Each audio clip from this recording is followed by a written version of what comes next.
bit pressed for time, so I'll try to skip this quite quickly. But you can actually calculate the amount of kind of dead ends in our structure, and you can also quantify how deep these dead ends are. So that would be how close you are to the kind of alive part of your structure.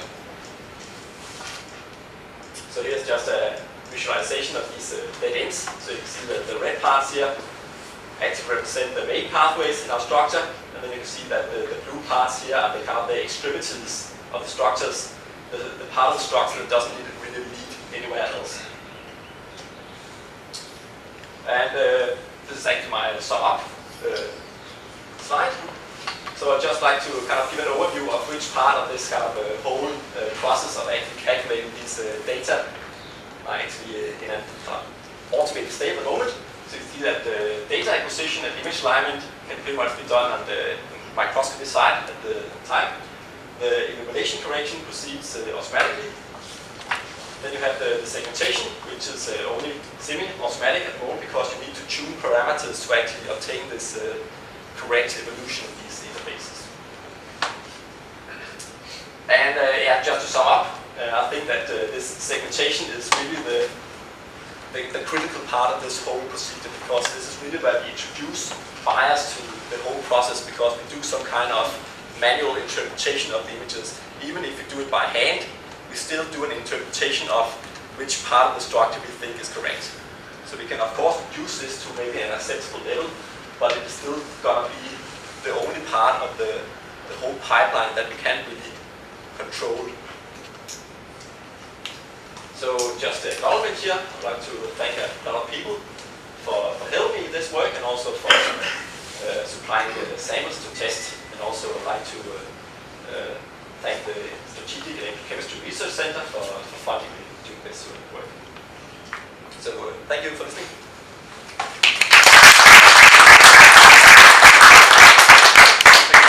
Perfectly on time. I've known Peter's work for quite some time, so I have no questions to start with, but paper is now open for discussion. There's some questions. Yes. James Wilson from Northwestern. So you kind of alluded to this in the conclusions, but one of my questions I was going to have is, you know, you've got all these vectors that you've defined, so based on the curvature, based on sort of the absolute value, and then also this vector field you can apply. But their relative magnitudes, it seems like, is something that you just kind of have to play with. Yes. So I guess my question was, how do you do that? Is it just kind of trial and error? Or do you get just some insight into what works best, having done it however many times you've done it now? Yes. So maybe if you know a bit about this work, you know that there's quite a few of parameters that you would need to tune to do this correctly. But I think in reality, there's only like 2 of them that really has a large impact on the actual result of the data. And what I'm actually working on at the moment is to actually be able to automatically determine these parameters from the data itself by looking at the distributions of intensities and so on. Okay. And also to kind of get away from this whole bias introduced by kind of making manual decisions in the whole process. Yeah. So what are the 2 vectors that need the most, or have the most effect? So the first one is intensity. So pretty much a normal threshold you would set. So this is really what powers come to the start of the process. So, and I guess you could obtain this by looking at histograms of the intensities. And the other one would be this edge attraction field, which I guess you could obtain by looking at distributions of intensity gradients in the image.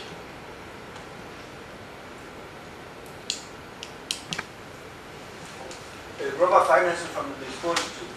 Have you considered or tried to take some of your segmentation and compare that to macroscopic measurements on known samples, say porosity or pore sizes or specific surface area, because you should be able to compare these two? Yes. So I haven't done much work on this at the moment, but it's something that I would really love to do. And I read some papers about people that have done this on the kind of known structures. So I would really love to get my hands on kind of a data set where you have kind of ground truths to compare with. I think this is also a problem with this kind of data, that it's very, very hard to get accurate ground truth for this sort of data.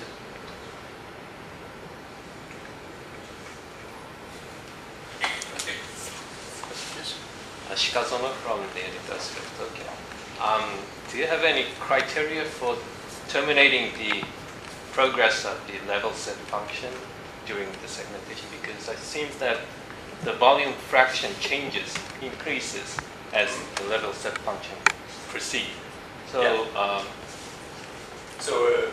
At the moment I just use kind of a normal kind of convergence criteria where I see, okay, if the change is small enough, then I stop the evolution. But I guess you could come with more advanced kind of local measurements of the kind of local change. But at the moment I just look at the overall change and then see what this converges. I'm Brandon from Imperial College. So if you're looking at different images, either of the same material or even more significantly different materials, how much do you have to sort of tune your parameters? Can you find a set of these vectors or the adjustable parameters that you leave the same for a given set of materials, or? So that's kind of what I hinted about before with the response to Wilson, that due to kind of these intensity levels being tuned manually in the microscope, where you look at it by eye, you tune it kind of to say, okay, this looks good, we have a good quality of image now. But then it's very hard to kind of get a kind of a hard-coded parameter setting that would work for a lot of samples, because you have this kind of manual response in your intensity data. But then again, if you could come up with a method of actually tuning these parameters based on the intensity levels, then this could maybe be automated.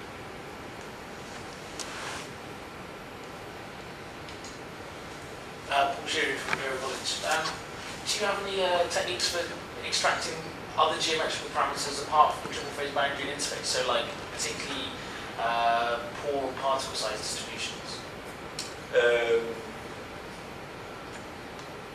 I've been kind of looking at kind of ways of defining something that looks like a particle size distribution.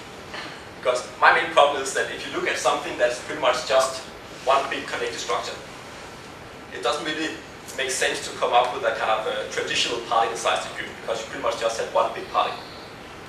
So what I'm trying to do instead is to make a kind of a distribution of distances to the interface, which I actually think says something more true about the general structure of the structure. Do you think that's true as well for the pore size? Because if you're getting pore size distribution, but you show quite a lot of dead end pores that you don't really care about, then can you get a sort of corrected pore size distribution for the active pore volume as well? Yes, maybe. yeah. I think that'd be interesting. Yes, okay, yeah. Any please, Paul? I was just wondering whether you could use your TM images. I mean, in 2D, you could presumably buy with high resolution get information about morphologies and so on, thereby derive some 2D parameters. Would you use that to test your 3D structures? So you mean to do some kind of 2D imaging and then do some kind of stereology measurements?